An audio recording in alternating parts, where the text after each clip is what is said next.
Hello students, welcome to my channel. ఈ సెషన్లో మనము product of N consecutive numbers and related concepts గురించి discuss చేద్దాం.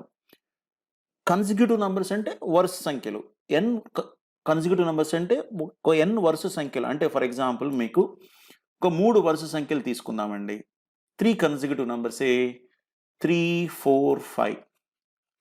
ఈ ప్రోడక్ట్ అనేది ఎంత అవుతుంది? 60 అవుతుంది. అవునా? అవసరం లేదు, but just to explain to I'm doing it. ఈ 60 అనేది 3 ఫ్యాక్టోరియల్ తోటి డివిజిబుల్ అవుతుందా కాదా? ఫ్యాక్టోరియల్ 3 అంటే అర్థం ఏంటండి? 3 ఫ్యాక్టోరియల్ అంటే మీకు తెలుసు, 3 ఇంటూ 2 ఇంటూ 1 ఎంత అవుతుంది? 6. అవునా? ఇది 60 అనేది 6 తోటి డివిజిబుల్ అవుతుందా కాదా? అవుతుంది కదా. కంప్లీట్గా డివిజిబుల్ అంటే కంప్లీట్గా వితౌట్ రిమైండర్ పోతుంది కదా. పోతుంది. ఎందుకు పోతుందంటే 3 to 1 తీసుకుంటే ఈ 3 ఫ్యాక్టోరియల్ ఏముందండి? 3 to 1. ఇక్కడ 3 పోతుంది, ఇక్కడ 2 కూడా పోతుంది, కాబట్టి మొత్తం పోతుంది. అవునా? అంటే ఇక్కడ ఎనీ 3 కన్సిక్యూటివ్ నంబర్స్ని కానీ తీసుకుంటే దాన్ని 3 ఫ్యాక్టోరియల్తో డివైడ్ చేయొచ్చు. కావాలంటే ఇంకొక 3 నంబర్స్ చెప్పండి. సపోజ్ నేను 8, 9, 10 అని చెప్పానండి. 3 కన్సిక్యూటివ్ నంబర్స్. ఇప్పుడు ఇది 3 ఫ్యాక్టోరియల్ తోటి పోతుందా? పోదా? 3 ఫ్యాక్టోరియల్ దాన్ని డివిజిబుల్ చేస్తుందా లేదా? చేస్తుంది. 3, 2, 1 చేస్తుందా? ఇక్కడ 3 ఉంది, పోతుంది. 2 ఉంది, పోతుంది, కాబట్టి మొత్తం పోతుంది. అవునండి. సో 3 కన్సిక్యూటివ్ నంబర్స్ ఉంటే, ఎనీ 3 కన్సిక్యూటివ్ నంబర్స్ ఉంటే దాన్ని 3 ఫ్యాక్టోరియల్ తోటి డివైడ్ చేయొచ్చు. It goes completely. అదే 4 కన్సిక్యూటివ్ నంబర్స్ ఉన్నాయి అనుకోండి. సపోజ్ 4, 5, 3, 4, 5, 6 ఉంది. ఇది 4 ఫ్యాక్టోరియల్ తోటి పోతుందా? పోదా? పోతుంది. కావాలంటే చూడండి, 4 ఇంటూ 3 ఇంటూ 2 ఇంటూ 1 ఎంత అవుతుంది? 24. 4, 6, 24 పోతుంది కదా. చూడండి, 4 ఉంది, 4 పోతుంది. 3, 2, 6 పోతుంది. పోతుంది కదా. సో అంటే మనకి ఎనీ 4 కన్సిక్యూటివ్ నంబర్స్ ఉంటే అది 4 ఫ్యాక్టోరియల్తో డివిజిబుల్ అవుతుంది. 5 కన్సిక్యూటివ్ నంబర్స్ ఉంటే 5 ఫ్యాక్టోరియల్తో డివిజిబుల్ అవుతుంది. 6 కన్సిక్యూటివ్ అంటే వరుస సంఖ్యలు. 6 వరుస సంఖ్యలు ఉంటే 6 ఫ్యాక్టోరియల్తో డివిజిబుల్ అవుతుంది. n వరుస సంఖ్యలు ఉంటే అవి దేంతో డివిజిబుల్ అవుతుంది? n factorial. ఫ్యాక్టోరియల్ అంటేనేమో 3 ఫ్యాక్టోరియల్ అంటేమో ఫస్ట్ 3 నంబర్స్ అని. ఇక్కడ ఏమంటున్నాను? Any 3 numbers. Any 3 consecutive numbers అనేవి ఫస్ట్ 3 కన్సిక్యూటివ్ నంబర్స్తో డివిజిబుల్ అవుతుంది. అదే 3 ఫ్యాక్టోరియల్ అంటాము. ఎనీ 4 కన్సిక్యూటివ్ నంబర్స్ అనేవి ఫస్ట్ 4 కన్సిక్యూటివ్ నంబర్స్, అది 4 ఫ్యాక్టోరియల్తో డివిజిబుల్ అవుతుంది.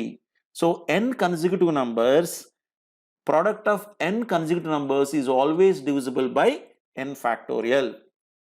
Suppose 4, 5, 6, 7, 8 ఎన్ని కన్సిక్యూటివ్ నంబర్స్ అయినాయి? 5 కన్సిక్యూటివ్ నంబర్స్ అయినాయి. ఇది 5 ఫ్యాక్టోరియల్తో డివిజిబుల్ అవుతుంది. మీరు కావాలంటే చెక్ చేసుకోవచ్చు. 120 అండి. 5, 6, 30, 34, 120 పోతుంది. ఆర్ ఇంకో రకంగా చెప్తాను చూడండి. 5, 4, 3, 2, 1. 5 ఉంది, 5 పోతుంది. 4 పోతుంది. 3, 2, 6 కూడా పోతుంది. సో పోతుంది అన్నమాట. So product of n consecutive numbers, any n consecutive numbers is divisible by n factorial. ఇది కాన్సెప్ట్. బాగుంది. కానీ ఎట్లా క్వశ్చన్స్ ఇస్తారు ఎగ్జామ్లో? మనకు అది ఇంపార్టెంట్ కదా. ఎట్లా ఇస్తారంటే మనం ఒక ఫ్యూ క్వశ్చన్స్ మనం ప్రీవియస్ ఎగ్జామ్లో ఇచ్చిన మోడల్స్ డిస్కస్ చేద్దాం. ఫస్ట్ క్వశ్చన్ అండి, find the greatest number that always divides n into n plus 1 into n plus 5. n into n plus 1 into n plus 5 రూపంలో ఉన్న నంబర్ని, n of course natural number అండి, it goes without saying. n అనేది natural number, సహజ సంఖ్య. n అనేది any natural number అయితే ఇలాంటి రూపంలో ఉన్న నంబర్స్ని ఏ number, what is the greatest number that divides, ఇచ్చిన ఏ నంబర్స్ ఏ హైయెస్ట్ నంబర్ అనేది డివైడ్ చేస్తుంది అనేది మనం చెప్పాలన్నమాట. ఎట్లా చెప్తామంటే, కొంతమంది ఏం చేస్తామంటే ట్రయల్ అండ్ ఎర్రర్లో చేస్తామండి. ట్రయల్ అండ్ ఎర్రర్ అనేది ఒక్కోసారి వర్కౌట్ అవుతుంది, ఒక్కోసారి వర్కౌట్ కాదు. సపోజ్ కొంతమంది ఏం చెప్తారంటే n లీస్ట్ వాల్యూ ఎంత అవుతుందో అది దానికి చేస్తాను. n లీస్ట్ వాల్యూ సబ్స్టిట్యూట్ చేస్తే పోయినప్పుడు n వాల్యూ పెంచితే డెఫినెట్గా పోతుంది కదా అని మీరు చెప్పి ఏం చేస్తారు? n 1 తీసుకుంటారు. n 1 తీసుకొని చేస్తే ఏమవుతుందండి? 1 ఇంటూ 2 ఇంటూ 6 ఎంత అయింది? 12 అయింది. ఇప్పుడు ఈ ప్రోడక్ట్ 12 వచ్చింది కదా, 12తో డివిజిబుల్ అవుతుంది కదా. సో n మినిమం 1 తీసుకుంటేనే 12తో పోయింది కాబట్టి n 2, 3 ఇంకా నంబర్స్ పెంచితే ఈ ప్రోడక్ట్ పెంచుతుంది కాబట్టి డెఫినెట్గా 12తో డివైడ్ అవుతుంది. సో హెన్స్ నా ఆన్సర్ 12 అని చెప్పి చెప్తారు. కానీ మనం అక్కడే ఒక్కోసారి పొరపాటు చేస్తాం. చూడండి, n 2 తీసుకున్నాను, పోతుందా? 2 into n plus 1 3 into n plus 5 2 plus 5 7 ఎంత అవుతుంది? 42 అయింది. ఈ 42 12తో పోతుందా? పోదు కదా.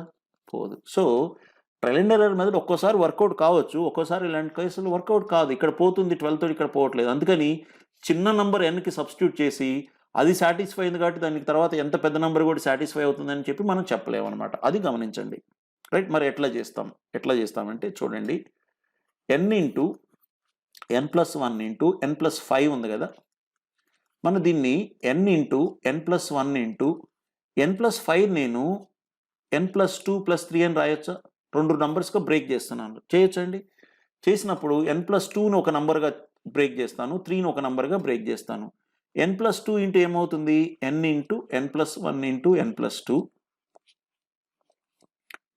అంటే ఏం చేశాను? n+2 తోటి మల్టిప్లై చేశాను, తర్వాత మళ్ళీ 3 తోటి కూడా మల్టిప్లై చేస్తాను. n into n+1 into 3. ఇట్లా దీన్ని మొత్తం 2 నంబర్స్లో రాసాం మనం. ఇప్పుడు దీన్ని మనం 2 పార్ట్స్గా డివైడ్ చేసాం, బ్రేక్ చేసాం. చూడండి, n+1 n+2 అంటే అర్థం ఏంటిది? 3 కన్సిక్యూటివ్ నంబర్స్ కదా. 3 కన్సిక్యూటివ్ నంబర్స్ కాబట్టి ఇది 3 ఫ్యాక్టోరియల్ తోటి పోతుందా? 3 ఫ్యాక్టోరియల్ 6 తోటి పోతుందా? పోతుంది కదా, పోతుంది. ఇక్కడ చూడండి, n అండ్ n+1 ఏంటిదండి? 2 కన్సిక్యూటివ్ నంబర్స్. 2 కన్సిక్యూటివ్ నంబర్స్ అంటే 2 ఫ్యాక్టోరియల్ 2 తోటి పోతుంది కదా. ఇప్పుడు ఇది 2 తోటి పోతే అంటే ఇది మల్టిపుల్ 2 తోటి డివైడ్ అవుతుందంటే దట్స్ మల్టిపుల్ ఆఫ్ 2 అని, అంతే కదా. 2 తోటి పోయే నంబర్స్ ఏంటి చెప్పండి? 2, 4, 6, 8 అంటే అవి 2 ఇంటూ 1, 2 ఇంటూ 2 అంటే మల్టిపుల్స్ ఆఫ్ 2నే కదా. అండ్ సో ఇంటూ 3 అంటే ఇది మొత్తం మల్టిపుల్ ఆఫ్ 6 అవుతుందా కాదా? అవుతుంది కదా. సో ఇది 6 తోటి పోతుంది, ఇది కూడా 6 తోటి పోతుంది, ఇది 2 తోటి పోతుంది. 2 ఇంటూ 3 మొత్తము మల్టిపుల్ ఆఫ్ 6 అవుతుంది. 2 పార్ట్ 6 తోటి పోతుంది కాబట్టి ఈ మొత్తం నంబరు n వాల్యూ ఎంతైనా కూడా ఆల్వేస్ 6 తో డివిజిబుల్ అవుతుంది అని చెప్పి చెప్పొచ్చు. సో మన answer 6. So 6 is the highest number that always divides it. 6 తోటి పోతుందంటే 2 తోటి 3 తోటి కూడా పోతుంది. కానీ నేను ఏమంటున్నాను, గ్రేటెస్ట్ నెంబర్ అన్నాను కాబట్టి గ్రేటెస్ట్ నెంబర్ అనేది ఎంత అవుతుంది? 6 అవుతుంది. ఇట్లా మనం చెప్పగలగాలన్నమాట. రైట్. మీరు కావాలంటే దీన్ని ఇంకొక రకంగా కూడా బ్రేక్ చేయొచ్చు. నేను ఇట్లానే బ్రేక్ చేయమంటలేదు. సపోజ్ కొంతమంది ఇట్లా చేయొచ్చండి, n ఇంటూ n+1 ఇంటూ n+5ని మనము n-1+6 అని రాయొచ్చా? ఇప్పుడు n-1 ఒక నంబర్గా తీసుకుంటాను, 6ని ఒక నంబర్గా తీసుకుంటాను. ఏమవుతుంది చూడండి, n-1 ఇంటూ ఇది ఏమవుతుంది? n-1 into n into n+1 అవుతుంది. n-1 తోటి మల్టిప్లై చేస్తాను, ఇదేమో 6 తోటి మల్టిప్లై చేస్తే ఏమవుతుందండి? 6 ఇంటూ n ఇంటూ n+1. మళ్ళీ దీన్ని 2 నంబర్స్గా బ్రేక్ చేశాం కదా. చూడండి, n-1 n n+1 అంటే n-1 n n+1 అంటే 3 కన్సిక్యూటివ్ నంబర్స్ కదా. ఇది 6 తోటి పోతుంది కదా. 3 ఇంతకుముందు చెప్పినట్లు 3 ఫ్యాక్టోరియల్ 6 తోటి పోతుంది. ఇప్పుడు ఇది 6 తోటి పోతుంది, ఇది 6 ఇంటూ సంథింగ్ కాబట్టి ఇది కూడా 6 తోటి పోతుంది కాబట్టి మొత్తము 6 తోటి డెఫినెట్గా పోతుంది అని చెప్పొచ్చు. రైట్. కొంతమందికి డౌట్ రావచ్చు, సార్ n ఇంటూ n+1 అంటే 2 కన్సిక్యూటివ్ నంబర్స్ 2 తోటి పోతుంది, ఇంటూ 6 కాబట్టి ఇది మొత్తం 12 తోటి పోతుంది కదా అని. 12 తోటి ఇది పోతుంది, కానీ ఇది 12 తోటి పోవాలని లేదు కదా. 3 కన్సిక్యూటివ్ నంబర్స్ అంటే 3 ఫ్యాక్టోరియల్ అంటే 6 తోటి పోతుంది, 12 తోటి పోతుందని చెప్పలేము. ఇది 12 తోటి పోయినా ఇది 12 తోటి పోనప్పుడు మొత్తం 12 తోటి పోదు కదా. అందుకని దేంతో డెఫినెట్గా పోతుందంటే 6 తోటి పోతుందని చెప్పొచ్చు. రైట్. సో ఇట్లా డిఫరెంట్గా ఆలోచించవచ్చు అనమాట. ఇంకో క్వశ్చన్ చూద్దాం. చూడండి, find the greatest number that always divides n⁵ minus 5n³ plus 4n. n is greater than 2 అంట. ఎందుకు n ఈజ్ గ్రేటర్ దాన్ 2 అన్నారని తర్వాత చెప్తాను, ఈ కండిషన్ ఎందుకు ఇచ్చారు అనేది. ఇప్పుడు మీరు చూద్దాం, greatest number that always divides them. మీరు n⁵ మైనస్ 5n³ ప్లస్ 4nలో మీరు n కామన్ తీస్తే ఏమవుతుందండి? ఇది 4n. ఏమవుతుంది? n⁴ మైనస్ 5n² ప్లస్ 4 అవుతుంది. మీకు క్వాడ్రాటిక్ ఈక్వేషన్స్ ఫ్యాక్టరైజేషన్ తెలుసు. ఇది దీన్ని ఆ కాన్సెప్ట్ ప్రకారం దీన్ని మనం ఫ్యాక్టరైజ్ చేయొచ్చు కదా. ఎట్లా చూడండి, n⁴ మైనస్ 5n² అంటే దాన్ని మనము మైనస్ 4n² మైనస్ n² అని తీస్తే ప్లస్ 4n రాస్తే ఏమవుతుందండి? చూడండి, -4 minus 4n² minus n² minus 5n² అవుతుంది, ప్లస్ 4 రాసాము. ఓకే, ఇక్కడ ఈ రెండింటి మధ్యలో మనం n² కామన్ తీయొచ్చా? తీస్తే ఏమైందండి? n² మైనస్ 4 అయింది. ఈ రెండింటి మధ్యలో మనం ఏం కామన్ తీయొచ్చు? -1 కామన్ తీస్తే ఇక్కడ మైనస్ ఉంది, ఇక్కడ ప్లస్ ఉంది. మైనస్ కామన్ తీస్తే ఇది మైనస్ ఏమో ప్లస్ అవుతుంది, ఈ ప్లస్ ఏమో మైనస్ అవుతుంది. ఎందుకు ఇట్లా మైనస్ కామన్ తీసానంటే ఇప్పుడు ఇది n² మైనస్ 4 వచ్చింది, ఇది n² మైనస్ 4 వచ్చింది కాబట్టి ఈ రెండిట్లో n² మైనస్ 4 కామన్ తీసాను అనుకోండి, ఈ రెండు నంబర్స్లో ఏం మిగిలిపోతుంది? ఇక్కడేమో n² మిగులుతుంది, ఇక్కడ ఏం మిగులుతుంది? -1 మిగులుతుంది. చూడండి, n² - 4 అంటే మనం ఏం రాయొచ్చు? n+2 × n-2 అని రాయొచ్చా? n-2 అని రాయొచ్చా? అట్లనే n² - 1 అయితే ఏం రాయొచ్చు? n+1 × n-1 అని రాయొచ్చా? మీకు a² - b² ఫార్ములా తెలుసు కదా, a + b × a - b. ఆ ఫార్ములా ప్రకారము మనము n² - 4 అంటే 2², n² - 2² అంటే n+2 × n-2, n² - 1 అంటే 1 అంటే 1², n+1 × n-1 అని రాశాను. ఇప్పుడు మనం దీన్ని ప్రాపర్గా రాస్తే ఏమవుతుంది చెప్పండి? n-2 నేను ఒక ఆర్డర్లో రాస్తున్నానండి, లీస్ట్ నెంబర్ నుంచి హైయెస్ట్ నెంబర్కి. నెక్స్ట్ n-1 అనేది next number, next n, next n+1 ఉంది, నెక్స్ట్ n+2 ఉంది. ఇవి చెప్పండి, n-2, n-1, n+1, n+2 ఎన్ని కన్సిక్యూటివ్ నెంబర్స్? 5 కన్సిక్యూటివ్ నెంబర్స్ కదా. So this is divisible by 5 factorial. 5 factorial value ఎంత అండి? 5 ఫ్యాక్టోరియల్ వాల్యూ 5 × 4 × 3 × 2 × 1 ఎంత అవుతుంది? 120 అవుతుంది. So this number is always divisible by 5 factorial. 5 factorial అంటే 120. సో మా ఆన్సర్ 120 అవుతుంది. రైట్? ఓకే.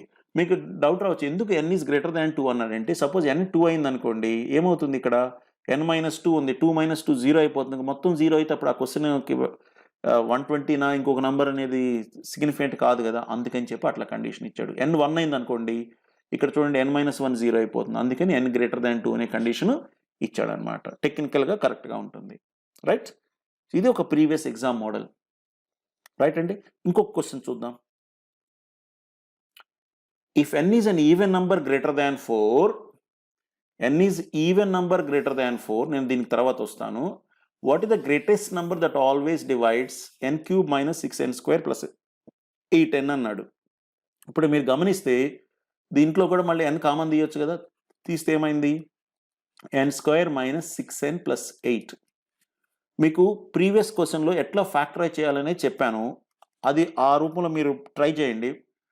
నేను దీన్ని ఫ్యాక్టరైజ్ చేస్తే ఏం రాయొచ్చు అంటే అండి, n-2 × n-4 అని రాయొచ్చు. ఎట్లా? మీకు ప్రీవియస్ దీనిలో చెప్పినట్లు 6 - 6n ఉంది కదండి, దాన్ని -4n -2n రాయొచ్చు. రాసి ఫ్యాక్టరైజ్ చేస్తే ఇట్లా వస్తుంది. అది మీకు ప్రీవియస్ దీనిలో చెప్పాను. క్వాడ్రాటిక్ ఈక్వేషన్స్ ఫ్యాక్టరైజేషన్ కూడా మీకు తెలుసు, దాని ప్రకారం అనమాట. ఇప్పుడు కానీ n అనేది ఏమిటి? n అనేది ఒక ఈవెన్ నెంబర్ అంట. ఈవెన్ నెంబర్ అంటే అర్థం ఏంటిదండి? n అనేది ఈవెన్ నెంబర్ అంటున్నాడు. ఈవెన్ నెంబర్ అంటే అర్థం ఏంటి? ఈవెన్ నెంబర్ అంటే 2తో డివిజిబుల్ అవుతుంది, అంటే 2 × సంథింగ్ అనమాట. 2 × 1 2 కావచ్చు, 2 × 2 4 కావచ్చు, 2 × 3 6 కావచ్చు. సో అంటే బేసికల్గా 2 × సంథింగ్ అంటే లెట్ us say 2 × k. ఇప్పుడు నా ఎక్స్ప్రెషన్లో ఇక్కడ n ఈవెన్ నెంబర్ అనేది రిప్రజెంట్ కావాలి కదా. n అంటే ఏదైనా కావచ్చు కదండి. ఇప్పుడు సింపుల్గా n అనే రాశాను అనుకోండి, అది n అనేది ఈవెన్ నెంబర్ కావచ్చు, ఆడ్ నెంబర్ కావచ్చు. కానీ ఈవెన్ నెంబర్ అనేది ఎట్లా చెప్తాను? ఈ కండిషన్ ఎట్లా ఇక్కడ మన ఈక్వేషన్లో ఆర్ ఎక్స్ప్రెషన్లో మనము ఇప్పుడు రిఫ్లెక్ట్ చేస్తామంటే, n ప్లేస్లో మనము 2k రాస్తాం. ఎందుకు? 2 × ఎనీథింగ్ విల్ బికమ్ ఈవెన్ కాబట్టి. ఇప్పుడు k అనేది 1 కావచ్చు, 2 కావచ్చు, 3 కావచ్చు, ఏమైనా కావచ్చు, కానీ 2 × సంథింగ్ విల్ బికమ్ ఈవెన్ అని చెప్పుకున్నాం కాబట్టి, సో n ప్లేస్లో 2k అని రాస్తాం కాబట్టి 2k × 2k - 2, 2k - 4 రాస్తే ఏమవుతుందండి? 2k. దీంట్లో 2 కామన్ తీస్తే ఏమవుతుంది చెప్పండి? 2 × k - 1. దీంట్లో 2 కామన్ తీస్తే ఏమవుతుంది? 2 × k - 2. చూడండి, 2 2 2 2 × 2 × 2 total how much? 8 × k - 1 k - 2, k అంటే చిన్నది ఏంటిది? k - 2. ఒక వరుసలో రాస్తే మీకు కన్ఫ్యూజన్ లేకుండా ఉంటుంది. k - 1 k. చెప్పండి, k - 2 k - 1 k అనేది ఎన్ని కన్సిక్యూటివ్ నంబర్స్? 3 కన్సిక్యూటివ్ నంబర్స్ కాబట్టి ఇది 3 ఫ్యాక్టోరియల్ 6 తోటి పోతుందా? ఇది మొత్తం 6 తోటి పోతే ఇంటూ 8 ఉంది కాబట్టి 8 × ఇది మొత్తం 6 తోటి పోతే 6 × సంథింగ్ అనే కదా. 6 తోటి డివిజిబుల్ అవుతుందంటే మల్టిపుల్ ఆఫ్ 6 అనే కదా. అంటే ఇప్పుడు మొత్తము ఇది మొత్తం 6 తోటి పోతుంది. ఇంటూ 8 అంటే మొత్తం 8 × 6 48 తోటి పోతుంది కదా. ఎంతైనా కావచ్చు, 48 × సంథింగ్ కావచ్చు కదా. అంటే the greatest number that divides this always is 48 అనమాట. మన ఆన్సర్ ఎంత అవుతుంది? 48 అవుతుంది. ఇట్లా చెప్పాలన్నమాట. అగైన్ గ్రేటర్ దాన్ 4 ఎందుకు ఇచ్చాడు? n 4 అయితే ఇక్కడ 0 అయిపోతుంది కాబట్టి ఇచ్చాడు. n2 అయితే ఇది 0 అవుతుంది కాబట్టి గ్రేటర్ దాన్ 4 అని కండిషన్ ఇచ్చాడు. ఓకేనండి. ఇట్లా మీకు product of n consecutive numbers మీద క్వశ్చన్స్ ఇస్తారు. ఈ 3 మోడల్స్, ఈ 3 అనేవి ప్రీవియస్ ఎగ్జామ్స్ మోడల్స్ అన్నమాట. ఓకేనండి. ఇది మీకు product of n consecutive numbers. ఇంకొక వీడియోలో కలుద్దాము. ఈలోపు మీకు ఏమైనా డౌట్స్ ఉంటే sr.gorentlavanet@gmail.comకి నాకు మెయిల్ చేయొచ్చు. sr@srgorentlava అని ఫేస్బుక్లో, ఇన్స్టాగ్రామ్, ట్విట్టర్, లింక్డ్ఇన్లో కూడా నన్ను రీచ్ కావచ్చు. స్టూడెంట్స్, ఈ ఛానల్ మీరు సబ్స్క్రైబ్ చేసుకుంటే మీకు నేను కొత్త వీడియో అప్లోడ్ చేసినప్పుడు మీకు నోటిఫికేషన్స్ వస్తాయి కాబట్టి మీరు మిస్ కాకుండా దీన్ని ఫాలో కావచ్చు అన్నమాట. తర్వాత వీడియోలో కలుద్దాము. Thank you.